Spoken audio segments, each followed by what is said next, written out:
Que la paix et la bénédiction d'Allah soient sur vous. Le groupe Conseils et rappels islamiques pour la jeunesse musulmane a un message pour vous. Veuillez l'écouter attentivement.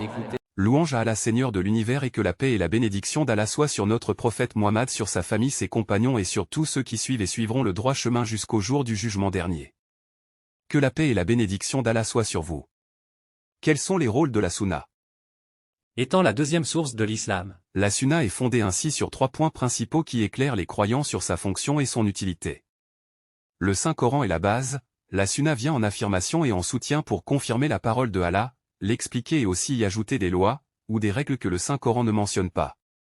Les 3 rôles essentiels de la Sunna sont: le premier rôle est d'expliquer le rituel, les préceptes, certains versets du Saint-Coran, etc. Par exemple, le Saint-Coran prescrit la salat, mais il n'explique pas la méthode d'accomplissement de la prière. C'est grâce au hadith, à la parole du prophète Muhammad, que la paix et la bénédiction d'Allah soient sur lui, que nous connaissons la façon et la manière d'accomplir les prières quotidiennes. Le deuxième rôle est d'ajouter des règles que l'on ne trouve pas dans le Saint-Coran. Par exemple, l'interdiction de manger de la viande d'âne. Le troisième rôle est de confirmer ce qui est révélé dans le Saint-Coran. Elle vient en complément, en soutien aux versets cités dans le Saint-Coran pour affirmer l'adhésion du prophète Muhammad, que la paix et la bénédiction d'Allah soient sur lui, à la révélation, à la prescription de la parole de Allah. Par exemple, l'unicité divine est soutenue et confirmée dans un hadith de ne pas et surtout jamais rien associer à Allah le Très-Haut. Quelles que soient les circonstances ou les conditions, Allah est unique et un, le Seigneur de l'univers, le tout miséricordieux, le très miséricordieux. Sourate 33, verset 21. Allah a dit, en effet, vous avez dans le messager d'Allah un excellent modèle à suivre, pour quiconque espère en Allah et au jour dernier et invoque Allah fréquemment. Sourate 53, versets 3 et 4.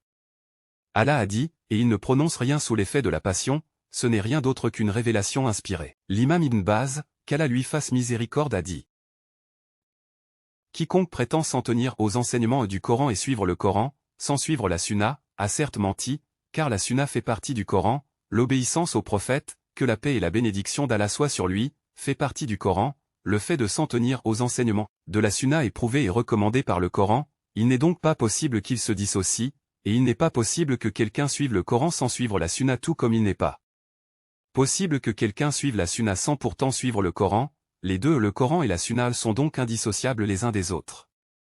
Mais qui déteste la Sunna de notre prophète Muhammad, que la paix et la bénédiction d'Allah soient sur lui, plus que les musulmans? Nous aimons copier notre Sunna chez les rappeurs, les musiciens, les joueurs célèbres, les autres religions que chez le prophète Muhammad, que la paix et la bénédiction d'Allah soient sur lui. Nous prétendons détester Satan, mais nous l'aimons plus qu'Allah. Nos femmes détestent le hijab, elles préfèrent marcher sans voiler, elles adorent planter les faux cheveux ou cheveux brésiliens sur leur tête. Le prophète Mohammed, que la paix et la bénédiction d'Allah soient sur lui, nous a appris à porter des pantalons courts, mais nos enfants préfèrent exposer leurs fesses en faisant descendre leurs pantalons pour exposer leurs fesses. Chez les filles, c'est des tenues sexy qu'elles mettent pour marcher sur la voie. Mais sachez que chacun de nous a des comptes à rendre à Allah. Craignons Allah, revenons à lui et l'obéis, car Allah nous a avertis de son châtiment. Allah a dit qu'il est dur en châtiment. Et qu'Allah nous en préserve. Amin.